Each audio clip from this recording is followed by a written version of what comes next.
नालंदा है उद्घोष इस सत्य का कि आग की लपटों में पुस्तकें भले जल जाएं, लेकिन आग की लपटें ज्ञान को नहीं मिटा सकती। नालंदा के ध्वंस ने भारत को अंधकार से भर दिया था। अब इसकी पुनर्स्थापना भारत के स्वर्णिम युग की शुरुआत करने जा रहा है। क्या है नालंदा विश्वविद्यालय का इतिहास? क्यों बंद हुआ था विश्वविद्यालय? जानिए पूरा इतिहास। प्रधानमंत्री नरेंद्र मोदी ने नालंदा विश्वविद्यालय के नवीन परिसर का बुधवार को उद्घाटन किया। नए कैंपस के उद्घाटन के साथ ही इस प्राचीन विश्वविद्यालय के इतिहास की चर्चा हो रही है। दुनिया के पहले आवासीय नालंदा विश्वविद्यालय का प्राचीन इतिहास है। इसका जिक्र कई किताबों में किया गया है। इस विश्वविद्यालय में कई महान लोगों ने पढ़ाई की थी। ऑक्सफोर्ड, कैम्ब्रिज से भी 600 साल पहले नालंदा विश्वविद्यालय बना था। ना, आलम और दा शब्दों से मिलकर नालंदा बना है, जिसका मतलब ऐसा उपहार जिसकी कोई सीमा नहीं है। गुप्त काल के दौरान 5वीं सदी में इसका निर्माण किया गया था। इसका इतिहास शिक्षा के प्रति भारतीय दृष्टिकोण और इसकी समृद्धि को दिखाता है। विश्वविद्यालय का महत्व भारत समेत पूरी दुनिया के लिए अनमोल धरोहर है। अब आपको बताते हैं नालंदा विश्वविद्यालय का गौरवशाली इतिहास क्या है।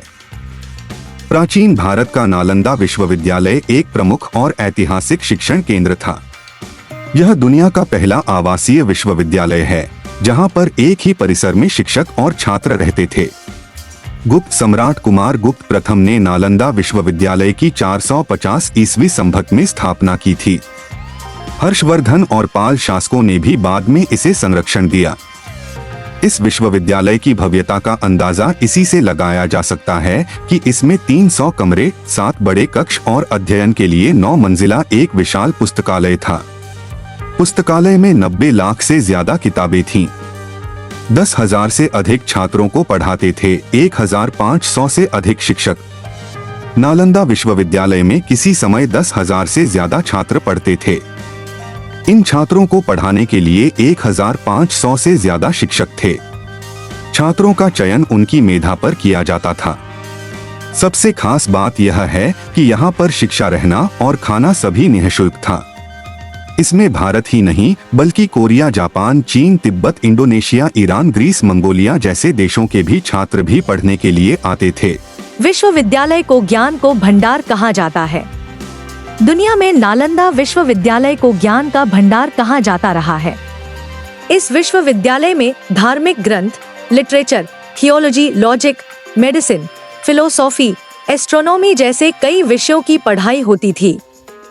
उस समय जिन विषयों की पढ़ाई यहाँ पर होती थी वो कहीं भी नहीं पढ़ाए जाते थे। 700 साल तक यह विश्वविद्यालय दुनिया के लिए ज्ञान का मार्ग था। 700 साल की लंबी यात्रा के बाद 12वीं शताब्दी में बख्तियार खिलजी ने इसे जला दिया था। नालंदा विश्वविद्यालय में 1193 तक पढ़ाई होती थी। तुर्क आक्रमणकारी बख्तियार खिलजी ने इस पर हमला कर दिया। उसने पूरे विश्वविद्यालय को तबाह कर दिया। इतिहासकारों के मुताबिक खिलजी ने जिस समय विश्वविद्यालय पर हमला किया था उस समय इसकी 9 मंजिला लाइब्रेरी में करीब 90 लाख किताबें और पांडुलिपियां थीं। लाइब्रेरी में आग लगाने के बाद यह 3 महीने तक जलती रही। कुछ इतिहासकार बताते हैं कि खिलजी और उसके सैनिकों को लगता था कि इसकी शिक्षाएं इस्लाम के लिए चुनौती हैं। हालांकि कुछ स्कॉलर इस मान्यता को खारिज करते हैं। यह भी कहा जाता है कि एक बार खिलजी बहुत अधिक बीमार था।